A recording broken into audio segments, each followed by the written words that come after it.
This is SSPTV News, brought to you by Samsung Productions and the Hazleton Standard Speaker. How students in our area marked National Walkout Day. That story and more headlines next.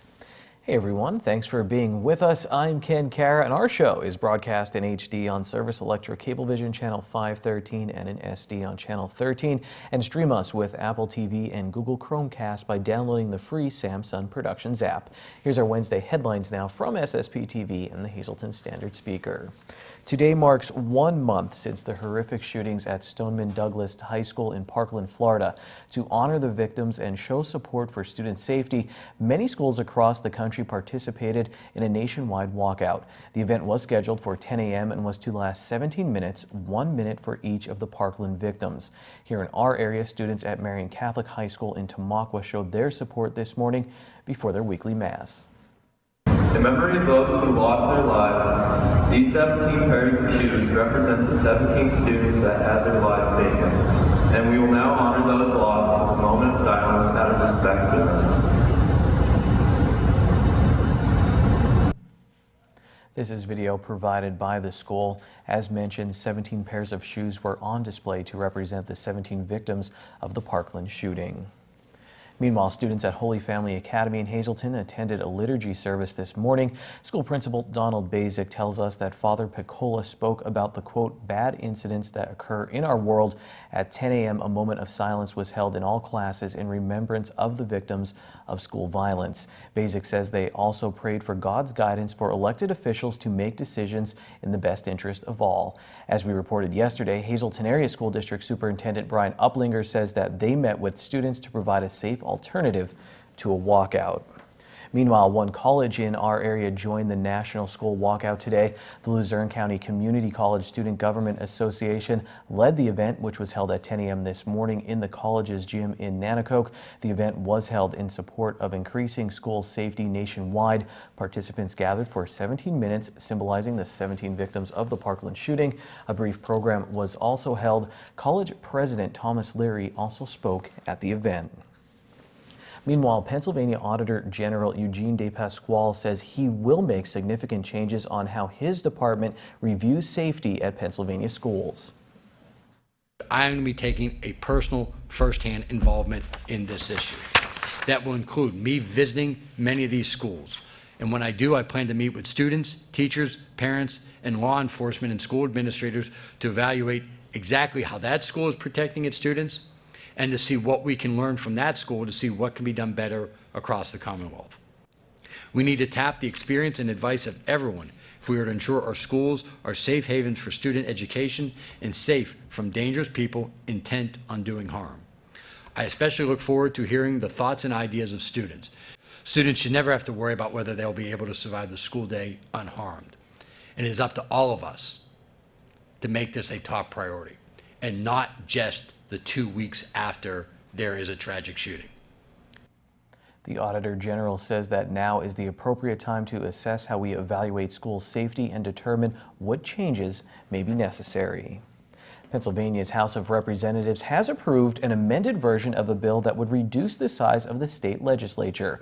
House Bill 153 is sponsored by State Representative Jerry Knowles from Carbon and Schuylkill County. The State House voted 109 to 80 to approve the amended version. Knowles' original bill sought to allow voters to decide whether or not the State House should be downsized from 203 to 151 members. It was amended in the House to extend that decision to the size of the state Senate. As amended, voters also could decide if the Senate should be reduced from 50 members to 38. The bill must still be considered in 2 consecutive sessions of the General Assembly before going to voters. Pennsylvania has the largest full-time legislature in the nation. A Schuylkill County Commissioner has thrown his hat in the race for state representative. Schuylkill County Commissioner Chairman George Halkovich Jr. made his formal announcement yesterday. He will run for Congress in the new 9th Congressional District. Halkovich announced his candidacy outside D.G. Yingling and Son in Pottsville. The new 9th Congressional District includes Schuylkill, Carbon, Columbia, Lebanon, and Montour counties, along with portions of Berks, Luzerne, and Northumberland counties. They served, actually he will be running for Congress. That is Halkovich. Now in other news, they served our country and now they continue to serve our community. Last night, the Disabled American Veterans invited representatives from Community Services for Sight, formerly the Blind Association, to their meeting in Hazleton. The group recently donated one of its used passenger vans to the local nonprofit organization. I drive the van to the Wilkes-Barre VA hospital. Okay. And we carry blind veterans to the VA hospital on our DAV van. And in communicating with them, they indicate that the Community Services for Sight also take them for their food, their clothing, and so we talked about it and we thought when we are ready to update a van, let's try to give our old van to the Community Services for Sight because they carry blind veterans, included with blind people.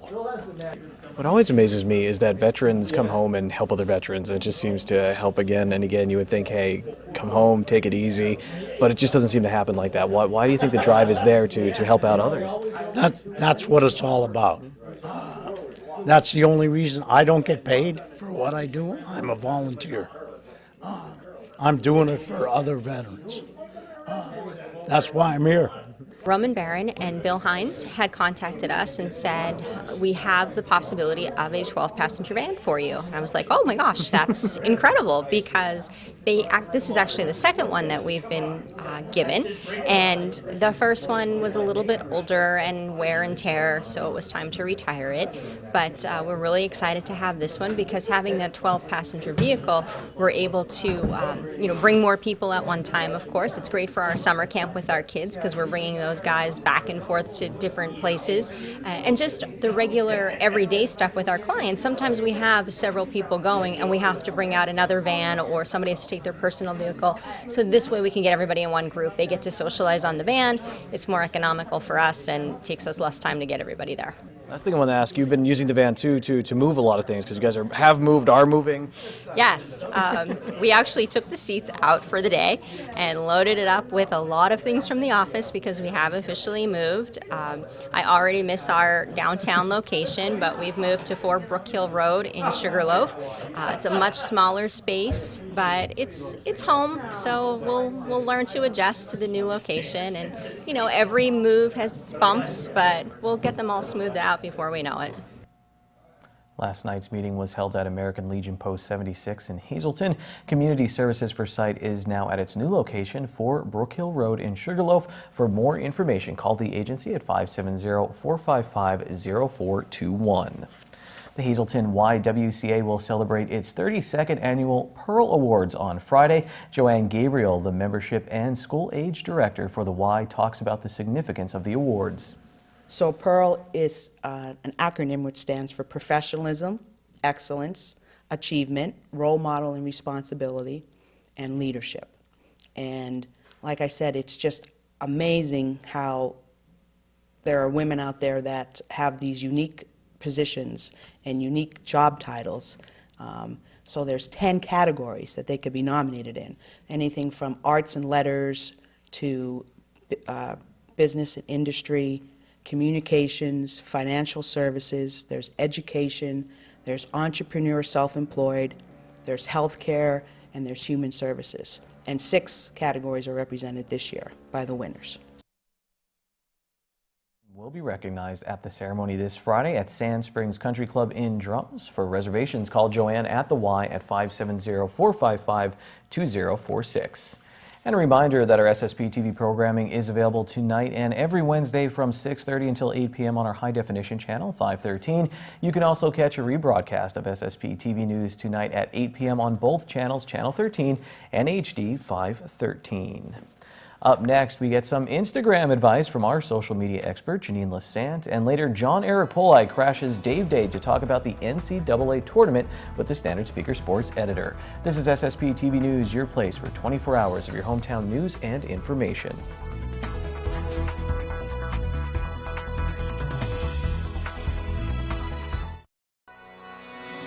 This is SSPTV News, brought to you by Samsung Productions and the Hazleton Standard Speaker. Janine is back with more social media tips, this time talking about mixing business with Instagram. We talked a lot about Facebook, so how do we use Instagram while we're doing a business as well? Well, first, I would say that I would highly recommend mastering your Facebook page first for most businesses. Again, these are my opinions, my recommendations based on clients that I've worked with. So if you are on Instagram and it's working for you, great. Whatever works, keep it up and keep mastering it.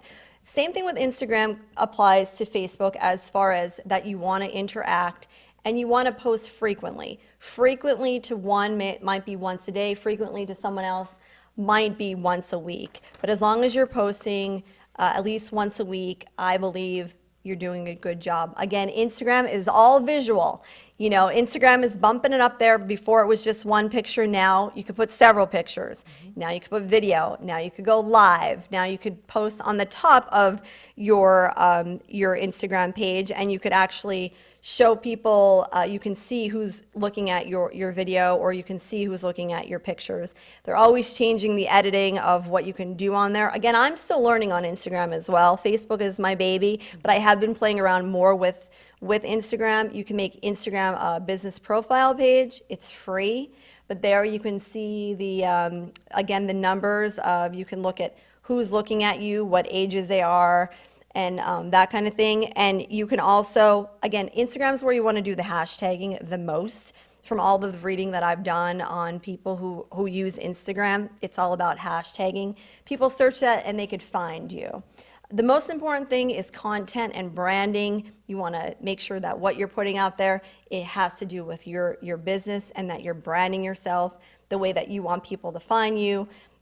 You can buy an Instagram ad where people can shop right there from your page. So there's all kinds of different things. I think what Instagram is opening it up and making sure that what you're putting in the about section is something that's going to draw people's attention.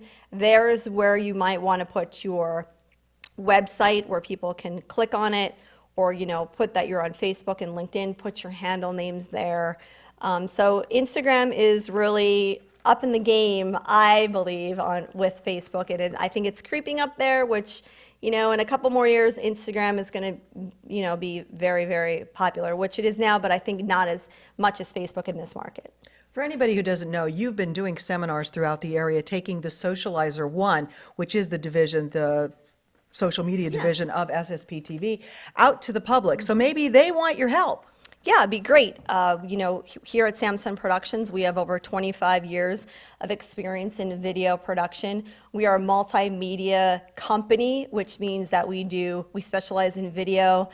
We are on cable in 4 different systems, but we also market you on social media. We can do your print ad because we do have an IT department, and we do have an area division that does create the print ads. So we really are multi-purpose. We come in, and if you say we want video for our YouTube channel, or we want video to put on our website, that is something we could create with you and for you and really do it right, instead of saying, yeah, I just want you to do Facebook, just put a post up there. If you have 15 followers or 25 followers or even only 200 followers on your page, what's that going to do? So we want to make sure you're getting enough bang for your buck as far as where you're putting your marketing and that it's effective for your company. All right, so how do they get in touch with you? All right, you can Facebook me, Instagram me, you could tweet me too. I'm not a big tweeter, but I will reach out to you on there. I do get all the alerts to my phone. You can email me, and you can call my cell, 570-956-3393. All right, she's the socializing one, so it's appropriate that she has the Socializer one, because she knows Facebook, Instagram, and if you want to know it too, just get in touch with Janine. Time now for weather on SSPTV News. Some buzz around the office that we have more snow coming our way next week, but I can't confirm or deny that because we're not the National Weather Service. This now is from the National Weather Service. Next 4 days of your life at least. Here's their forecast. Snow likely tonight before 11 p.m. 70% chance of precipitation. New snow accumulation of less than 1 inch possible. We'll have a low of 23 degrees. Thursday we'll have a high near 36 degrees. 40% chance of some snow. New snow accumulation of less than a ½ inch. And then on Thursday night, scattered snow showers, 40% chance of precipitation, low of 21 degrees. Once again, less than half an inch of snow. Friday, we do have a chance of flurries, partly sunny, high of 30 degrees, windy with wind gusts as high as 24 miles per hour. At night, low of 18 degrees with partly cloudy skies. Saturday, sunny with a high in the mid-30s. Saturday night, mostly clear, low of 21 degrees with a new moon. Sunday, sunny with a high near 42. Sunday night, mostly clear, low of 22 degrees. To the green screen, your midday winning Pennsylvania lottery numbers on this Pi Day. Pick 2, 20, pick 3, 250, pick 4, 7167, pick 5, 76249, and the wild number is 0, no 3.14. I think that's Pi. Correct me if I'm wrong. I went for communications. When we come back, a major Dave Day with a lot of topics to discuss.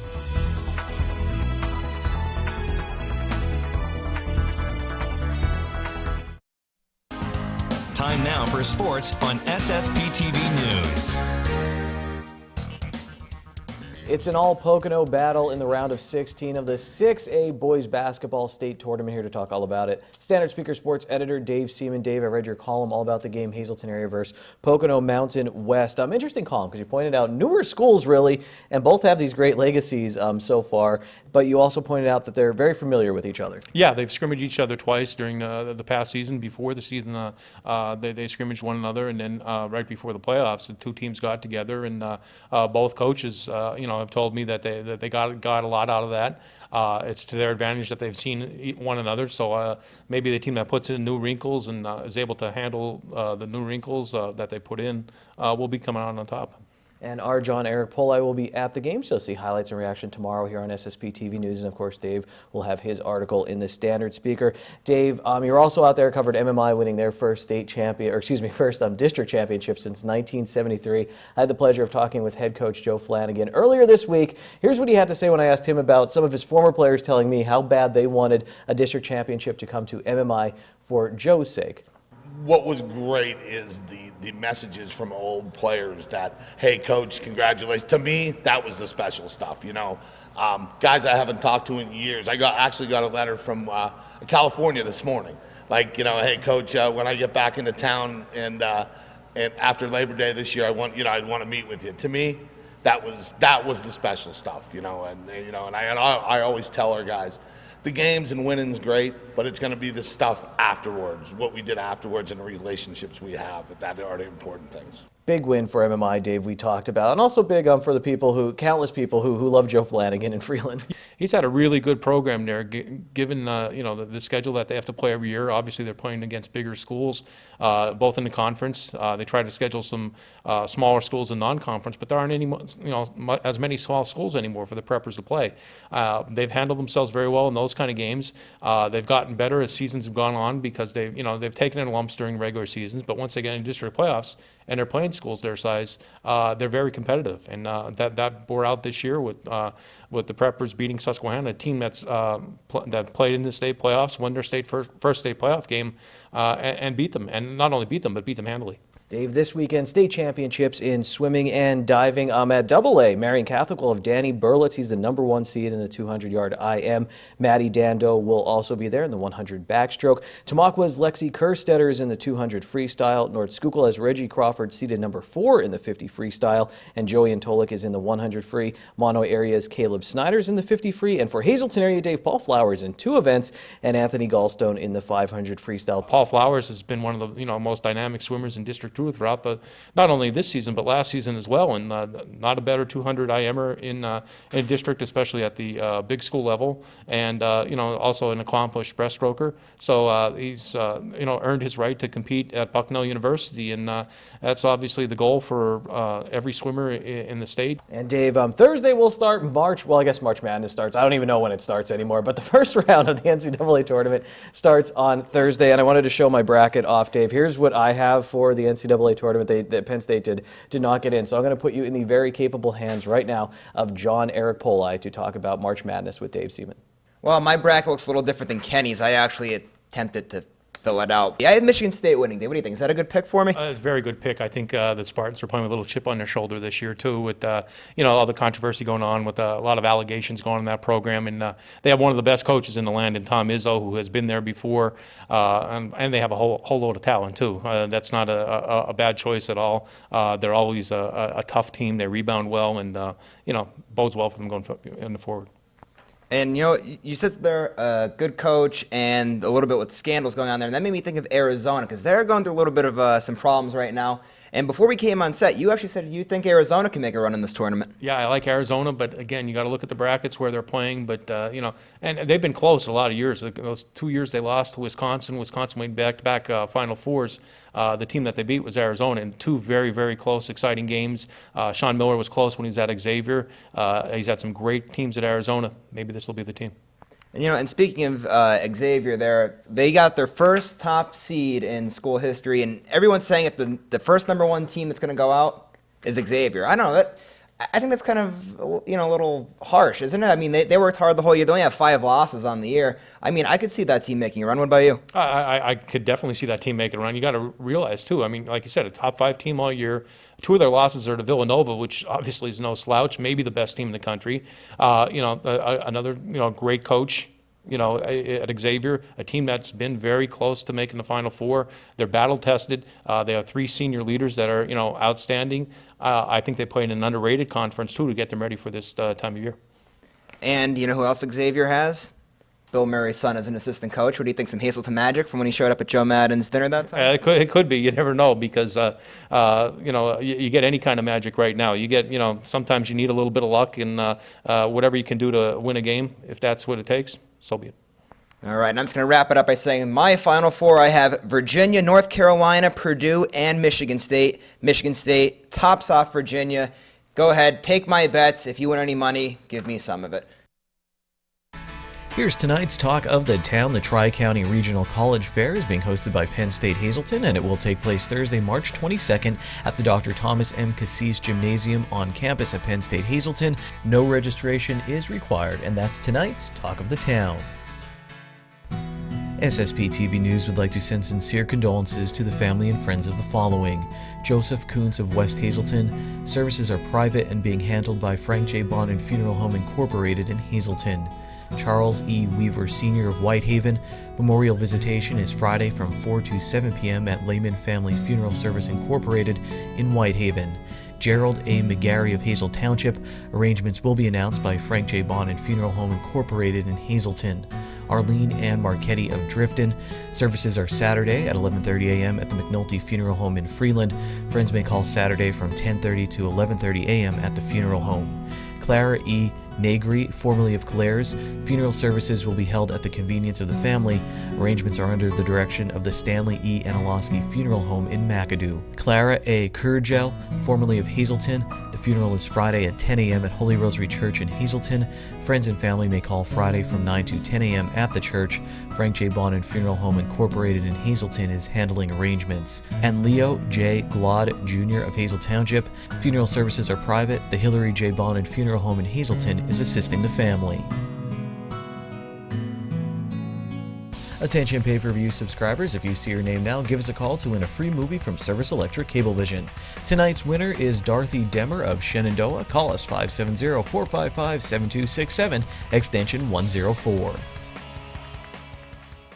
It's Pi Day, and that's wonderful, but it's also Saquon Barkley Day, so celebrate. He was honored today in Harrisburg, the state capital, getting ready for the NFL draft. Our John Eric Polai is getting ready for the big basketball game tonight. He'll have highlights of Hazleton area versus Pocono Mountain West tomorrow. I'll see you then. Take it easy, everyone. Watch us online anytime at ssptv.com and follow us on Facebook and Twitter.